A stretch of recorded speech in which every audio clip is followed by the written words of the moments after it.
Hello everyone, welcome back to my channel. I am Dr. Jyotiya Ardas. Today we'll talk about a crucial first step if you're suffering with allergies or getting treatment, especially for allergic rhinitis.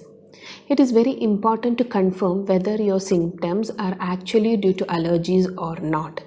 Many symptoms are common to both allergic and non-allergic rhinitis.